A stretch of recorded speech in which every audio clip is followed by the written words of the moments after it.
Lorsque l'Éternel a mandaté Moïse pour faire sortir le peuple d'Israël d'Égypte, il a employé 4 termes. 4 termes particuliers. Le premier, c'était Veotseti, donc ça c'est en hébreu, Veotseti qui veut dire « je sortirai ». Le deuxième, c'est Veatsalti, qui veut dire « je sauverai ». Le troisième, c'est Vegalti, qui veut dire « je libérerai ». Et le dernier, c'est Velkarti, qui veut dire « je prendrai ». Quand on lit la Torah, on peut se dire, bon, ben voilà, je sauverai, je libérerai, je délivrerai, puis je prendrai. On peut passer par-dessus. On peut se dire que c'est simplement une formule, mais maintenant, vous me connaissez suffisamment pour vous dire que la Bible n'emploie jamais un terme pour rien. Et donc là, elle en a employé 4 qui sont particuliers. Et vous allez voir que ces 4 termes correspondent parfaitement à ce que Dieu fait dans la vie de chacun de ses enfants, quand il le libère, quand il le délivre du monde, quand il le délivre de lui-même. Mais avant de développer cet aspect-là de la méditation concernant la sortie d'Égypte, on va se pencher sur les sacrifices et de voir ensemble à quel point, en Christ, tout est parfaitement accompli justement pour que nous puissions être libérés de l'Égypte, de notre Égypte. Alors il y avait toutes les lois sur les sacrifices. Un sacrifice au singulier c'est korban en hébreu et au pluriel c'est korbanot. Donc les korbanot ont la même racine que kever. Kever c'est s'approcher, c'est le verbe s'approcher. Donc s'approcher de l'Éternel. Les sacrifices n'avaient pas pour but, comme dans le paganisme, de satisfaire Dieu, un Dieu, ou de rendre bienveillant un Dieu, ou d'apaiser la colère d'un Dieu. Ça, c'était ce que les païens pensaient. Ils offraient un sacrifice pour satisfaire leur Dieu. Là, c'est l'inverse. Dieu n'a pas besoin du sang de l'animal. Dieu n'a pas besoin d'un animal qui soit mis à mort, qu'il soit de telle et telle manière, on va détailler tout ça, et qu'il soit consumé par le feu. Dieu est esprit, il n'a aucun besoin, en termes de nourriture ou en termes de biens, d'avoir un sacrifice. Alors, pourquoi les sacrifices? Les sacrifices étaient, comme nous disions, établis pour que l'homme pécheur puisse s'approcher de Dieu.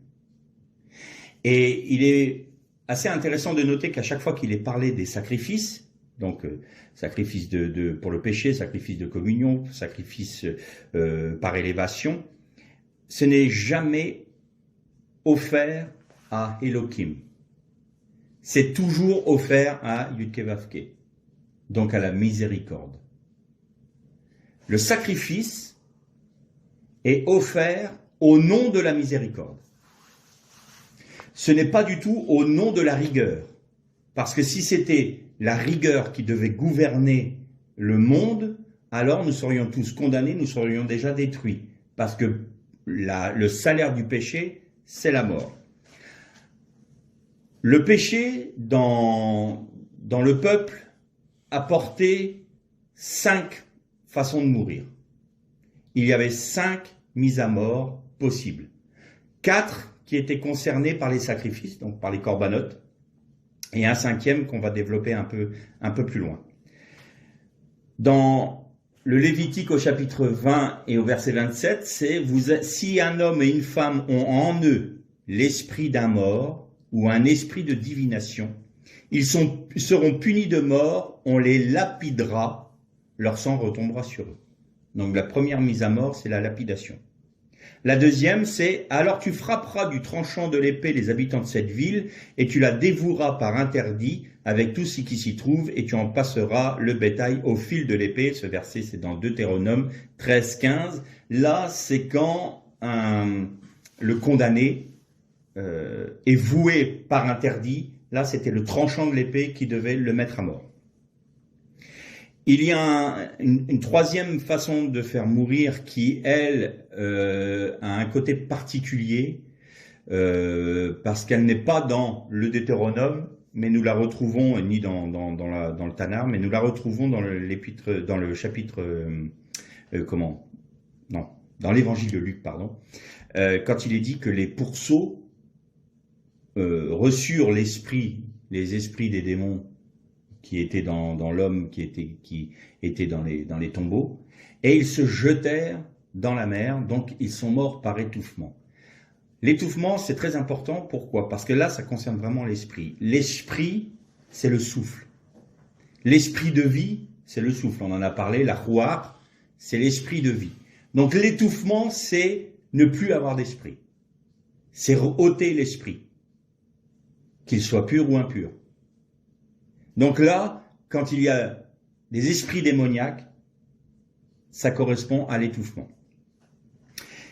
Le quatrième, c'est brûlé par le feu. Là, vous trouvez donc dans Lévitique 21:9, si la fille d'un sacrificateur se déshonore en se prostituant, elle déshonore donc son père qui, lui, est sacrificateur, donc un Kohen. Encore pire si c'est le Kohen Gadol, le grand prêtre. Et donc, elle sera brûlée par le feu. Voilà les condamnations. Et la dernière, on la trouve dans Deutéronome 22, et si tu mets à mort un homme qui mérite la mort et que tu le pends au bois, tu ne le laisseras pas toute la nuit sur le bois parce qu'il rend impur le pays, parce que c'est une malédiction. Donc le fait d'être pendu au bois était le symbole d'un homme qui était voué à la malédiction. Voilà les 5 mises à mort. Alors, tout le monde dans le monde que l'on connaît et qui sont contre la Bible vont dire « Oui, mais vous avez vu comme la Bible est sanguinaire, comme la Bible est dure, comme votre Dieu est un Dieu dur. » Non, ça c'est les condamnations à mort. Mais il a été établi les sacrifices. Sacrifice d'expiation. Donc le sacrifice se substituait à la condamnation pour celui qui était repentant. Maintenant, observons. Quand le sacrifice était mis à mort, il était jeté à terre. On le couchait sur le sol. Le fait de le jeter à terre correspond à la lapidation. La lapidation, vous tombez sur le sol sous le coup des pierres qui vous sont jetées. Donc, le prêtre prenait l'animal, le couchait sur le sol. Ensuite, il lui tenait fermement le cou qui correspond à l'étouffement. Ensuite, il était égorgé. Ça, c'est le tranchant de l'épée. Et pour finir, il était brûlé. Donc, vous aviez les 4 condamnations à mort qui étaient représentées là. Alors, il faut savoir, effectivement, que la mise à mort du sacrifice, du korban, était quelque chose aux yeux du peuple qui était une série d'événements pour l'animal. C'était relativement long, parce qu'il fallait le coucher, le tenir, l'égorger, le vider de son sang. Ensuite, il fallait le dépecer, mettre les éléments sur l'autel des sacrifices et les brûler. Et lorsque le pécheur voyait l'animal subir à sa place le châtiment qu'il devait avoir, parce qu'il avait la loi, il avait la Torah, il savait que si la jeune fille du sacrificateur se prostituait, elle savait très bien qu'elle devait être mise à mort par brûlure. Et celui qui avait l'esprit d'un mort, qui invoquait l'esprit des morts, savait très bien qu'il méritait d'être lapidé. Celui qui était voué par interdit savait très bien qu'il devait être mis à mort par le tranchant de l'épée. Et celui qui avait commerce avec les esprits démoniaques savait très bien qu'il devait être étouffé. Donc il pouvait être pendu. Ça aussi, il pouvait être... Là, on touche l'élément, le 5e élément, pendu au bois, c'est-à-dire ça, c'est l'étouffement. Ça, c'est une malédiction. Malédiction parce que il a commerce avec les démons. Bien. Donc, quand le peuple voyait l'animal subir à sa place tout cela, il était pris de remords et il demandait pardon. Et donc il y avait des sacrifices tous les jours.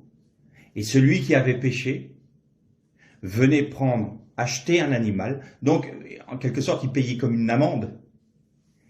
Il ne venait pas auprès de Dieu les mains vides. Il venait avec quelque chose qui lui avait coûté. Il n'allait pas prendre un animal dans le cheptel d'un copain et puis l'amener au Kohen Gadol. Non, il achetait l'animal et disait, voilà, j'ai péché, je viens pour que la condamnation qui me revient de plein droit retombe sur cet animal. Et donc c'est ce pourquoi les sacrifices étaient mis en place. Pour être substitués à la condamnation des hommes. Donc on amenait ces animaux pour se faire mettre à mort de cette manière-là. Alors, il y a quand même une chose très intéressante à noter. Le péché se fait dans l'homme sur 3 axes. Il se fait en pensée, en parole et en acte. Donc, quand un Aaron ou un sacrificateur apportait le sacrifice, il imposait ses 2 mains sur la tête du sacrifice, de l'animal.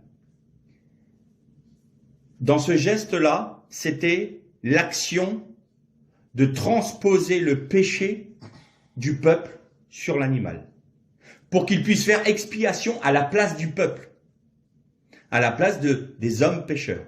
Donc, il imposait les mains, ça voulait dire quoi? C'est une action. Donc, il réglait le problème du péché par action. Ensuite, il confessait de sa bouche le péché du peuple, à haute voix. Il imposait les mains et il confessait le péché. En ce faisant, il transférait le péché du peuple sur l'animal et en le confessant, il réglait le problème de la parole, du péché par la parole.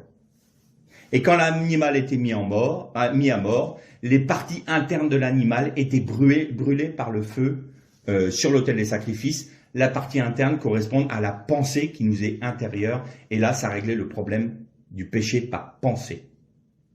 Donc, les corbanotes, les sacrifices, n'étaient pas une mise à mort au hasard, n'avaient pas une signification pour faire très cérémoniale. On impose les mains, on couche l'animal, on l'égorge. Non, tout cela avait une logique spirituelle. Et le peuple savait très bien à quoi cela correspondait. Et quand ils étaient témoins de ce sacrifice-là, forcément, ils voyaient l'animal subir ce qu'eux auraient dû subir. Alors, soit ils s'endurcissaient, auquel cas la condamnation pouvait leur retomber dessus. Tu t'endurcis dans le péché, le Seigneur a mis un sacrifice expiatoire pour toi en place. Tu le rejettes, alors la condamnation te retombe dessus. Vous avez Akan qui a été lapidé. Il a été lapidé, il ne s'est pas repenti, et il se dit, oh, après tout, on a médité là-dessus, hein, que j'ai pris le manteau de Shinéar, que j'ai pris de l'or et de l'argent qui était réservé pour le temple, enfin pour le tabernacle, hein, après tout, il a été lapidé. Donc il a été mis à mort parce que le sacrifice, on le comprend dans le texte, a été rejeté. Très bien. Alors maintenant, en ce qui nous concerne, en quoi Jésus est-il l'accomplissement des sacrifices expiatoires? Eh bien, on a dit qu'il y avait 4 façons de mourir: lapidation, tranchant de l'épée, étouffement et brûlé. Très bien. Lapidation, il a été fouetté. Et il a été fouetté, vous savez que les fouets romains avaient des morceaux de plomb au bout des lanières pour déchirer les chairs et pour enlever des lambeaux de chair. Donc, ça revient à une lapidation. Il a subi la lapidation à travers le fouet. Vous voyez qu'il n'y a pas de hasard dans ce qu'a subi Jésus non plus. Ensuite, tranchant de l'épée. ceux qui déchirent les tissus, qui déchirent les chairs pour faire couler le sang, les clous. Les clous, la lance, il a été percé, il a été déchiré, il a été tranché. On a l'étouffement. L'étouffement, c'est justement ça, être pendu au bois, c'est soit pendu avec une corde, on étouffe, on meurt. Mais la crucifixion, c'est un étouffement. Elle écrase le diaphragme. On est obligé de se surélever pour pouvoir respirer et on se relaisse tomber par la fatigue. Et alors, les clous des mains déchirent les chairs. Donc, on essaye de se redresser et c'est une agonie énorme. Et la plupart des crucifiés mouraient par étouffement. Ça, c'est la raison pour laquelle on a brisé les jambes des deux brigands pour qu'ils ne puissent plus se relever de manière à ce qu'ils s'étouffent plus vite et qu'ils meurent ainsi. Bon, c'est pas très... mais voilà ce que notre Seigneur a subi. Et vous avez la brûlure. Alors, vous allez peut-être me dire, mais la brûlure, Jésus n'a pas été brûlé. Non, il n'a pas été brûlé. Mais vous avez noté une petite phrase. Et pour que la parole soit accomplie, Jésus dit, j'ai soif. Ça passe inaperçu, ça. J'ai soif. Pour que la parole soit accomplie, pour que la Torah puisse être accomplie, Jésus dit, j'ai soif. Et alors là, il nous faut aller dans Luc, chapitre 16, et au chapitre 24. C'est Lazare et l'homme riche. L'homme riche qui s'écrie, « Père Abraham, aie pitié de moi et envoie Lazare pour qu'il trempe le bout de son doigt dans l'eau et me rafraîchisse la langue, car je souffre cruellement de cette flamme. » La brûlure, c'est le brûlure du jugement. Et Jésus, au moment où il a dit « j'ai soif », subissait la brûlure du jugement qui nous revient. Il a subi toutes les façons de mourir. Et parce qu'il était sur le bois, les Juifs considèrent qu'il était maudit. C'est pour ça que nous l'avons négligé, nous l'avons rejeté, pensant qu'il était rejeté et maudit, nous dit Ésaïe. Eh bien, Jésus a rempli parfaitement les 4 façons d'être mis à mort pour les corbanotes, pour les sacrifices. Et c'est la raison pour laquelle, ayant subi lui-même l'ensemble des mises à mort, donc pour l'ensemble des péchés, et qu'il a même été jusqu'à être fait malédiction,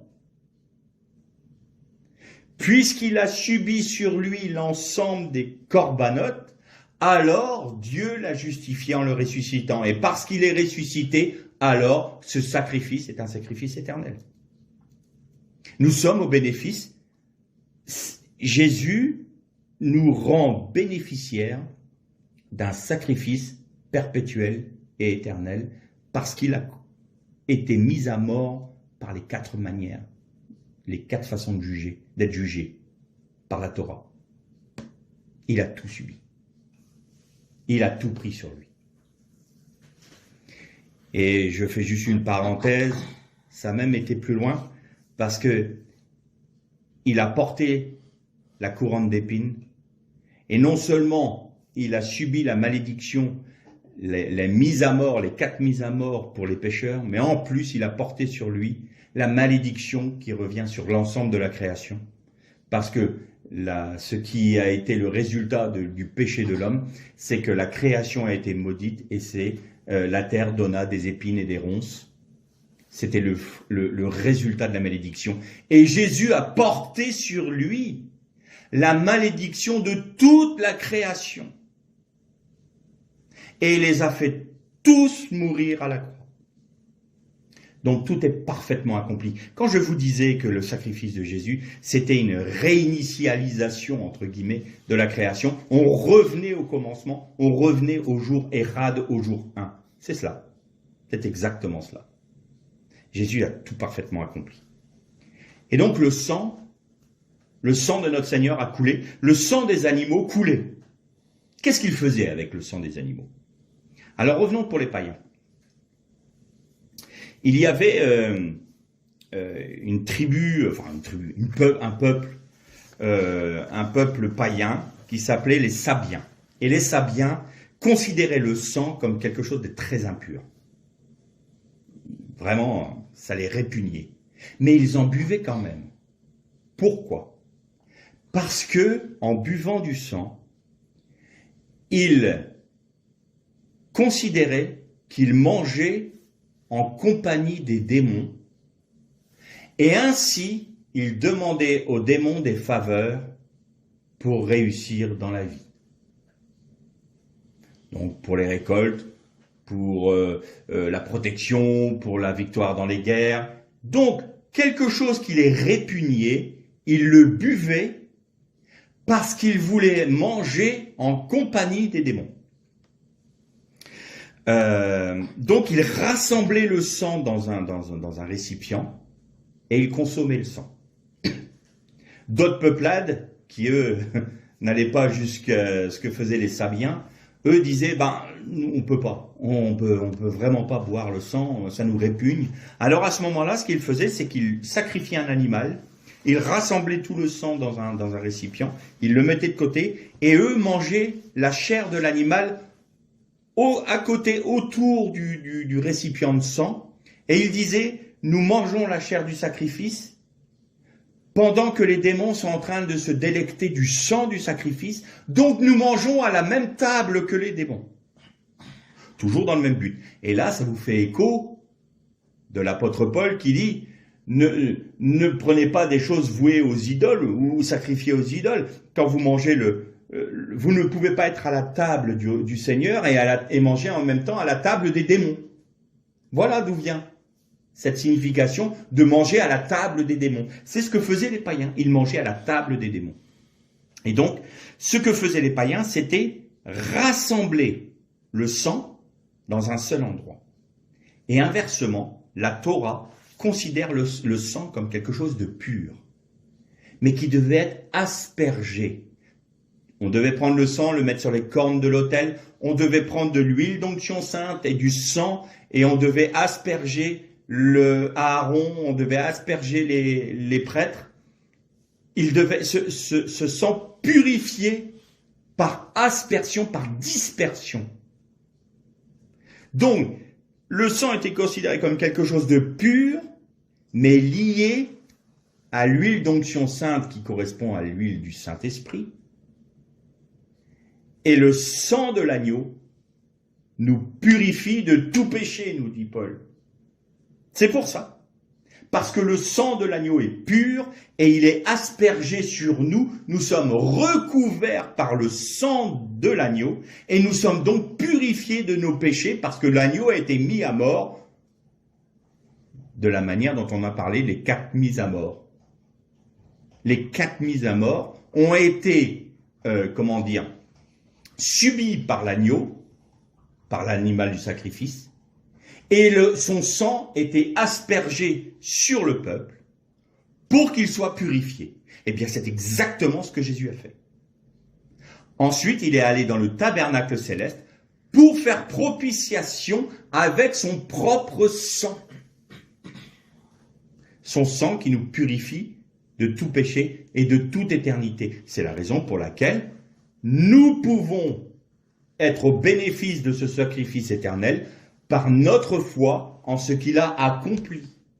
C'est fait, c'est accompli. Très bien.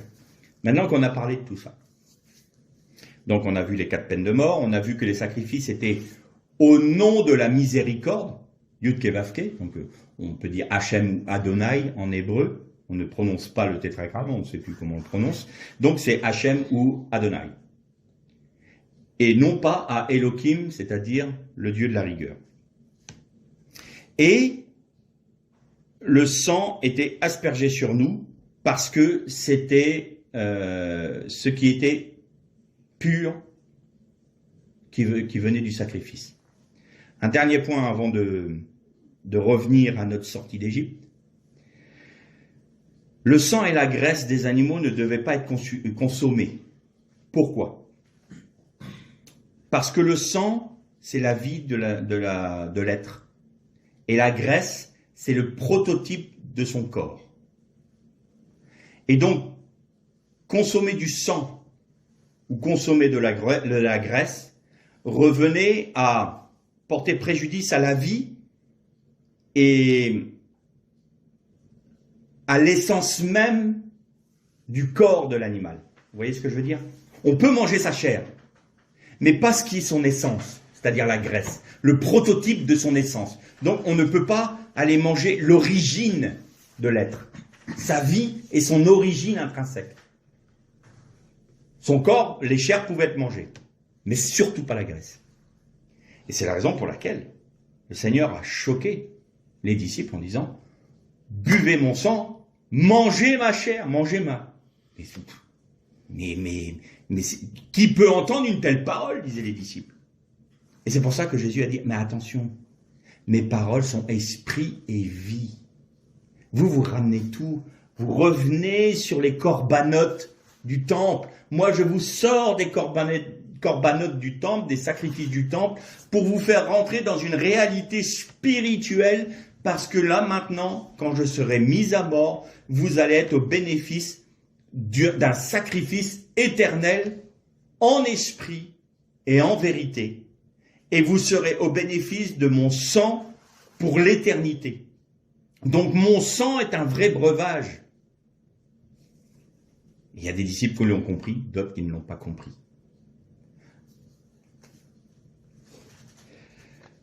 Revenons un peu à la sortie d'Égypte. 4 termes.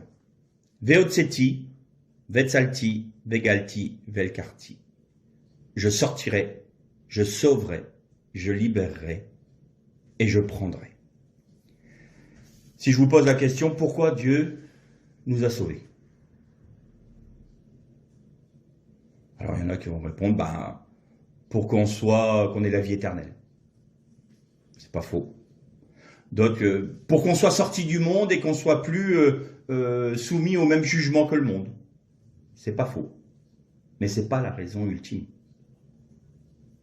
La raison pour laquelle il veut nous faire sortir d'Égypte, de notre Égypte, c'est pour faire de nous un peuple. Je m'explique.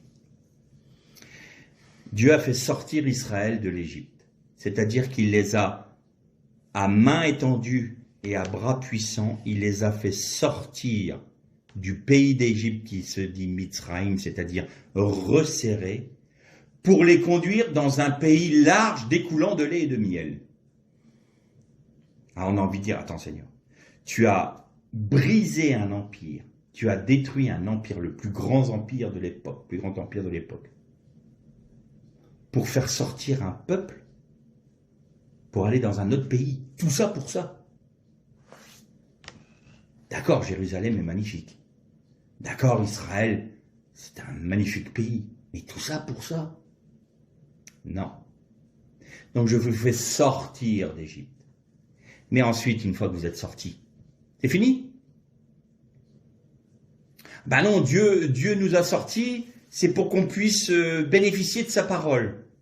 Pour qu'il nous donne la Torah. On revient sur Israël. N'oublions jamais, je refais cette petite parenthèse, puisque nous sommes en Jésus-Christ rattachés à Israël, nous sommes donc Israël aussi, nous.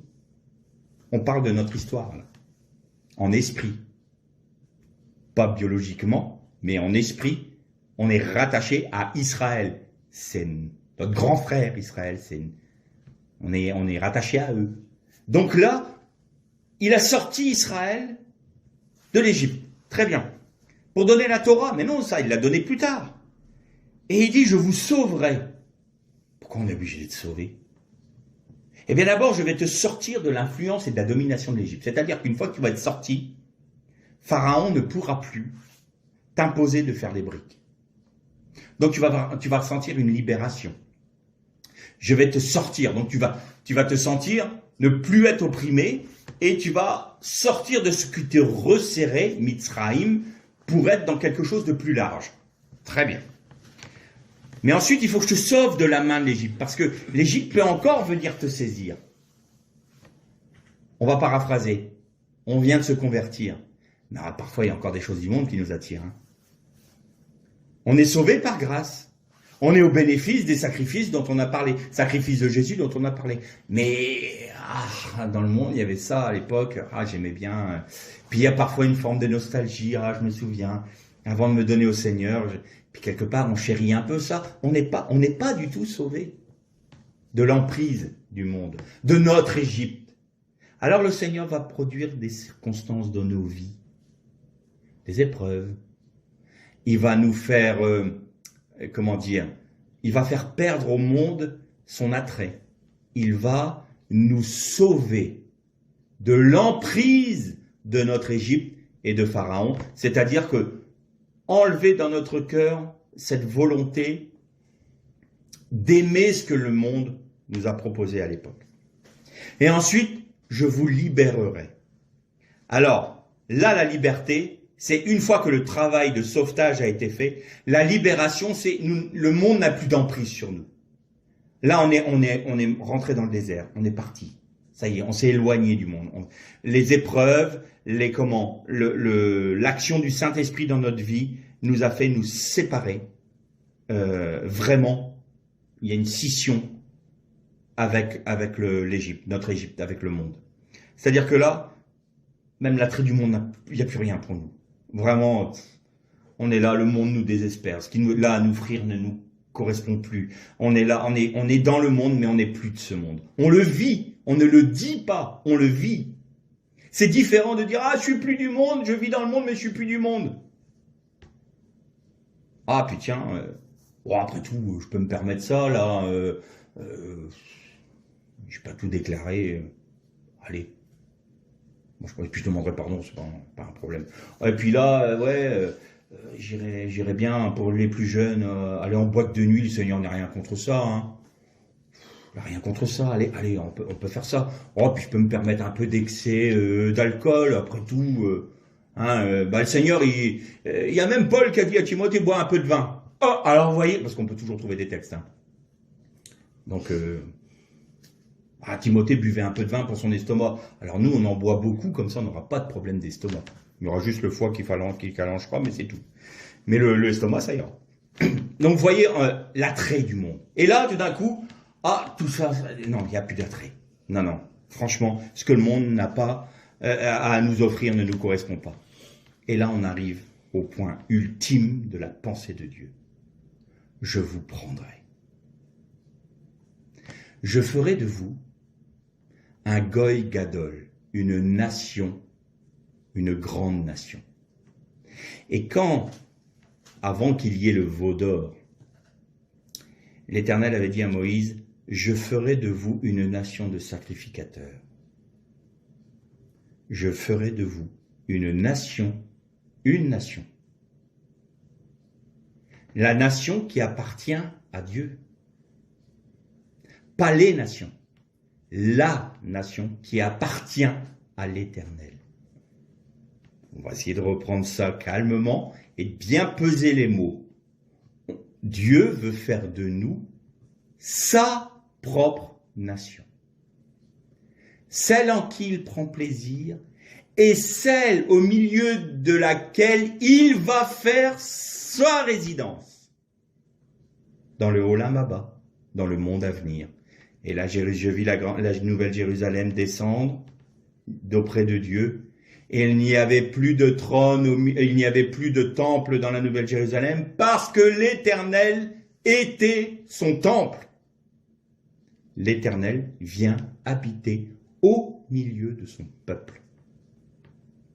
Et c'est ce qu'il voulait dans le tabernacle. Quand il a dit, je ferai ma demeure parmi vous, donc dans le tabernacle, mais c'était dans le texte hébreu, c'est plus que ça. Je ferai ma demeure en vous. On sera tellement on sera tellement unis que je serai au milieu de vous, mais en vous. Et là, on retrouve ce texte de Paul, je crois, qui dit, et à la fin de toute chose, le Messie se soumettra à Dieu, une fois qu'il aura eu tout soumis sous ses pieds, que Dieu aura mis tout sous les pieds du Messie. Le Fils se soumettra au Père, et le Père sera tout en tous. je ferai de vous une goy gadol, une grande nation. Et le verbe velkarti, c'est le même verbe que quand un homme prend une femme pour femme. C'est une union maritale. Dieu s'unit à sa créature. Nous sommes la seule créature avec laquelle Dieu veut s'unir. Mais pour que cela puisse se faire, il fallait que Jésus souffre les 4 mises à mort. Alors aujourd'hui, c'est ce qu'il nous propose. Alors évidemment, ils n'ont pas fait.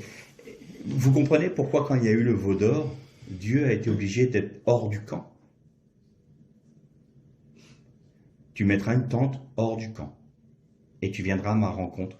L'Éternel était hors du camp. Les Hébreux se lamentaient de voir cela parce qu'ils voyaient le tabernacle et ils voyaient qu'elle devait être au milieu du camp, au milieu. Et puis le tabernacle était monté à l'extérieur du camp. Dieu ne pouvait plus être au milieu de son peuple. Alors il a dit, qu'est-ce qu'il a dit, l'Éternel? J'enverrai mon ange devant toi, parce que si j'y vais moi-même, alors attention, regardez bien, si j'y vais moi-même en tant qu'Élohim, je te détruirai. On revient aux condamnations à mort. Mais j'enverrai mon ange devant toi, et l'ange, c'est l'ange de l'Éternel, c'est Yud-Ke Vav-Ke, c'est la compassion, la miséricorde, c'est Jésus. Et parce que Jésus, ma compassion, ma miséricorde marche au milieu de toi, alors je peux faire ma demeure en toi. Et le tabernacle est revenu au milieu du peuple. Parce que c'était l'ange de l'Éternel qui était au milieu de son peuple. Et donc, par son sacrifice, par l'établissement des sacrifices, des corbanotes, par le sacrifice de Jésus, la rigueur, c'est-à-dire l'Éternel Elohim, peut, en Jésus-Christ, résider au milieu de son peuple. Voilà ce que c'est. Voilà le but de Dieu. C'est nous faire sortir de notre Égypte, pas pour nous sauver du monde seulement, pas pour nous donner sa parole. Bien sûr, puisqu'on sait que sa parole, il a mis par écrit son âme et il nous l'a donnée. Mais c'est pour faire de nous son peuple, c'est-à-dire pour faire de nous son épouse. C'est ça le but de Dieu. Il veut nous donner tout pleinement, pas des petits morceaux. Ah Seigneur, je te bénis, tu m'as sauvé du monde. Oui, mais c'est plus que ça. Mais Seigneur, ça me suffit. Non, tu veux pas être mon épouse. Quoi Seigneur, on peut faire ça? C'est ça que tu veux pour nous? Alors je sais pas vous, mais moi c'est oui tout de suite, hein, à fond, on y va, feu patate. Par contre, feu patate, attention. Alors là, ça va être le côté un peu moins, comment dire, ce qu'on aime moins entendre et un peu moins glamour. Pour pouvoir être comme ça, il faut accepter d'être nous-mêmes sur la croix. Ça fait pas plaisir, parce que quand on sait ce qu'a subi le Seigneur, on se dit, oula, ouais, ça veut dire que notre chair est condamnée à mort. Est-ce qu'on l'accepte? Oui, alors Seigneur, je suis mort devant toi. Je n'ai plus rien à revendiquer. Je n'ai plus rien à te dire. Je n'ai certainement pas le droit de juger ce que tu fais dans ma vie. Tu es mon créateur, je suis ta créature, tu es mon Dieu, tu es mon Père, tu es El Shaddai, tu es ma miséricorde, tu es tout mon tout. Et en Jésus-Christ, je suis ton épouse, l'épouse de l'agneau. Alors, j'accepte de mourir à moi-même, de ne pas revendiquer quoi que ce soit, parce que tu as tout accompli pour moi. J'ai vu ta mort, Seigneur, j'ai vu tes 4 mises à mort, Seigneur. Comment pourrais-je encore revendiquer quelque chose qui permettrait à ma chair qui t'a amené à ça, pour la laisser vivre, la laisser ressurgir? C'est une offense qu'on fait au sacrifice de Jésus. Est-ce qu'on peut honnêtement se permettre de le faire? Je ne crois pas. Alors oui, nous allons passer par des moments difficiles dans nos vies. Le Seigneur n'a jamais promis que ça serait un chemin de pétales de rose. Alors, toutes ces doctrines de... alors maintenant, vous aviez Toronto. Là. Toronto, c'était la prospérité, hein, c'est ça. Il me semble que c'était ça. Enfin bref, il y a l'évangile de la prospérité. Alors maintenant, on a l'évangile de la prospérité, point, version 2. Ouais, c'est à nouveau, ça vient de sortir. Attendez, je vous fais un scoop là. Et bien maintenant, la prospérité a quand même bien pris un coup dans l'aile parce que quand même, hein, les histoires de la poussière d'or qui tombe, la poussière des anges, les dents en or et compagnie, ça faisait un peu bizarre. Ah mais maintenant, non, mais Dieu veut que vous vous réalisiez et que le fait que vous soyez béni par Dieu, vous pouvez, la preuve que vous êtes béni par Dieu, c'est que vous pouvez réaliser tous vos rêves. La preuve. Ah mais je vais vous donner une preuve biblique, moi. Dieu est capable de vous donner plus que vous pouvez imaginer. Imaginez. Et j'ai l'imagination très, très fertile, moi. Voilà ce qu'on me fait dire à la Bible. Tu peux rêver de tout ce que tu veux, Dieu fera encore plus. C'est la preuve que tu seras béni. Alors tu vas avoir un jet, tu vas avoir une super maison, tu vas avoir, je sais pas moi, une maison au Baléares, une maison en montagne. Parce que bah oui, il faut profiter de la vie, hein. Ah bah, tu rêves, c'est magnifique. Tu te réalises dans la vie parce que Dieu te bénit.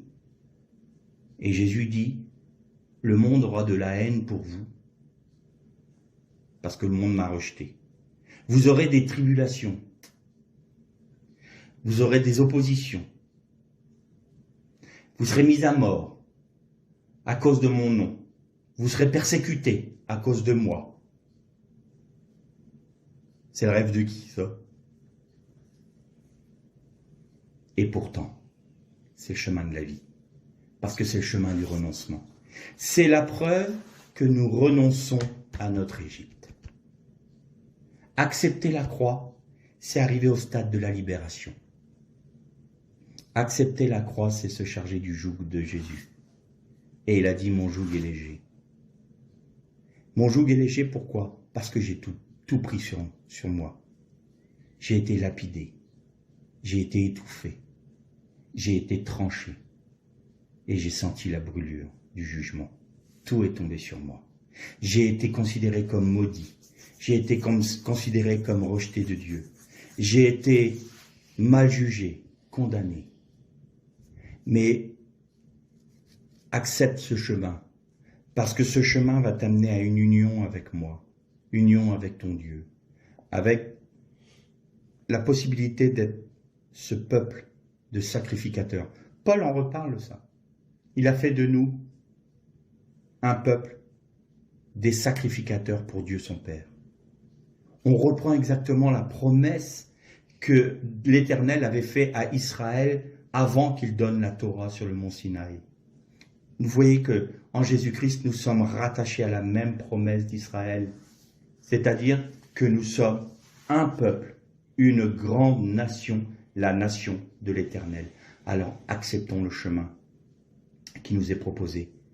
Ne nous rebellons pas contre Dieu. La rébellion, c'est ne pas pardonner à Dieu. On en a parlé la dernière fois. Qu'est-ce qui prouve qu'on ne pardonne pas à Dieu? Évidemment, on ne va pas dire Dieu, je t'en veux. On ne va pas dire qu'on condamne Dieu. Mais quand on récrimine contre tout ce qui arrive dans notre vie, on dit au Seigneur, bah non, tu ne diriges pas toute ma vie. Toutes les circonstances de ma vie ne sont pas entre tes mains parce que regarde, tu ne permettrais pas quand même ça que ça m'arrive. Mais si, je le permets. Attends Seigneur, tu veux dire que le fait que je me sois cassé le pied l'autre jour en tombant de l'échelle, oui, c'est moi qui ai fait en sorte que ton pied glisse de l'échelle. Tu le reconnais ça? Mais pourquoi? Mais parce que il n'y a pas un seul moineau qui ne tombe sans que je ne le sache. Je compte chacun des cheveux de ta tête. Quand il y en a un qui tombe, je le sais. Donc le fait que tu tombes de l'échelle, je m'en suis pas rendu compte peut-être.